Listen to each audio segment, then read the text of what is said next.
गरम गरम बाट मछरी के जूस हो, गरम गरम बाट मछरी के जूस हो।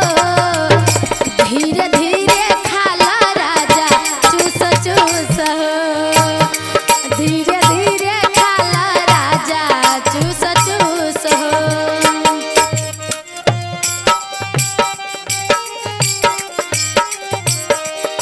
जब सवाद पैबा हो जाइबा खुश हो,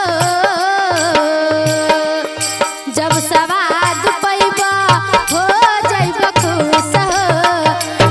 धीरे धीरे खाला राजा चूस चूस हो, धीरे धीरे खाला राजा चूस चूस हो।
धीरे धीरे खाला